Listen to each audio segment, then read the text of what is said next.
بسم اللہ الرحمن الرحیم۔ السلام علیکم۔ حضرت بلال رضی اللہ عنہ سے ایک دفعہ کسی نے پوچھا کہ آپ نے پہلی دفعہ حضور نبی کریم صلی اللہ علیہ وسلم کو کیسے دیکھا؟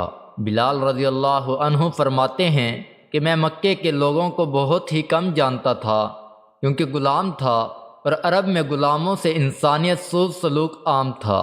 ان کی استطاعت سے بڑھ کے ان سے کام لیا جاتا تھا، تو مجھے کبھی اتنا وقت ہی نہیں ملتا تھا کہ باہر نکل کے لوگوں سے ملوں، لہذا مجھے حضور پاک صلی اللہ علیہ وسلم یا اسلام یا اس طرح کی کسی چیز کا قطعی علم نہ تھا۔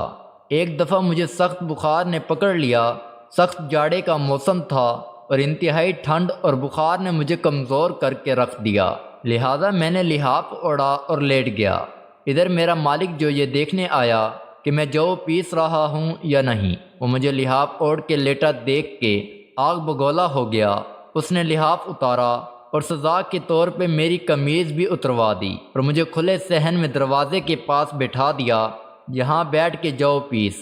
اب سخت سردی، اوپر سے بخار اور اتنی مشقت والا کام، میں روتا رہتا تھا اور جو پیستا جاتا تھا۔ کچھ ہی دیر میں دروازے پہ دستک ہوئی، میں نے اندر آنے کی اجازت دی تو ایک نہایت متین اور پر نور چہرے والا شخص اندر داخل ہوا اور پوچھا کہ جوان کیوں روتے ہو؟ جواب میں نے کہا کہ جاؤ اپنا کام کرو، تمہیں اس سے کیا، میں جس وجہ سے بھی روؤں۔ یہاں پوچھنے والے بہت ہیں لیکن مدد کوئی نہیں کرتا۔ قصہ مختصر کہ حضرت بلال نے حضور صلی اللہ علیہ وسلم کو کافی سخت جملے کہے۔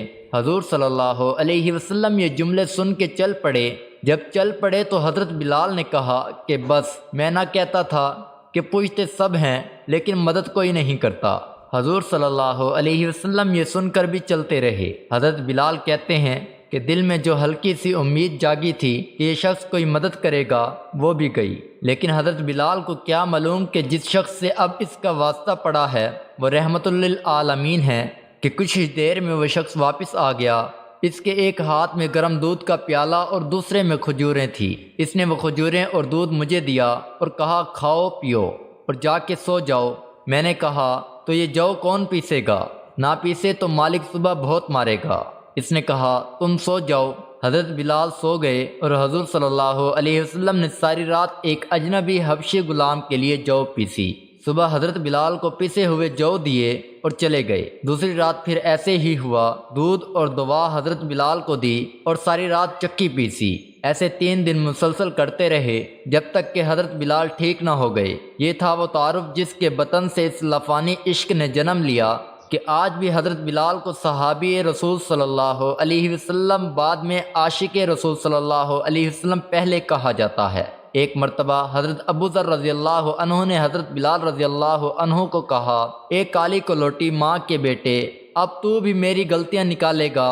حضرت بلال رضی اللہ تعالی عنہ یہ سن کر غصے اور افسوس سے بے قرار ہوئے اور یہ کہتے ہوئے اٹھے، خدا کی قسم میں اسے ضرور رسول اللہ صلی اللہ علیہ وسلم کے سامنے بیان کروں گا۔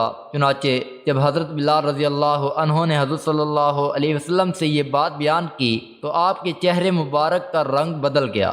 آپ صلی اللہ علیہ وسلم نے حضرت ابو ذر رضی اللہ عنہ کو بلا کر ارشاد فرمایا، اے ابو ذر، کیا تم نے اسے ماں کے بارے میں یہ کہا؟ کیا تمہارے اندر کی جہالت اب تک نہ گئی؟ اتنا سننا تھا کہ حضرت ابو ذر رضی اللہ عنہ یہ کہتے ہوئے رونے لگے، یا رسول اللہ صلی اللہ علیہ وسلم، میرے لیے دعائے مغفرت کر دیجئے، اور پھر روتے ہوئے مسجد سے نکلے۔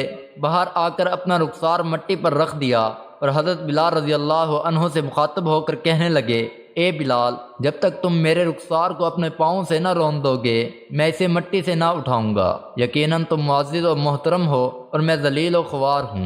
یہ دیکھ کر حضرت بلال رضی اللہ تعالی عنہ روتے ہوئے آئے اور حضرت ابو ذر رضی اللہ تعالی عنہ سے قریب ہو کر ان کے رخسار کو چوم لیا اور بے ساختہ بولے، خدا پاک کی قسم میں اس رخسار کو کیسے رون سکتا ہوں جس نے ایک بار بھی خدا کو سجدہ کیا ہو؟ پھر دونوں کھڑے ہو کر گلے ملے۔ پیارے دوستو، مزید اس طرح کی ویڈیوز کو دیکھنے کے لیے ہمارے چینل کو سبسکرائب کر لیں۔ جزاک اللہ، شکریہ۔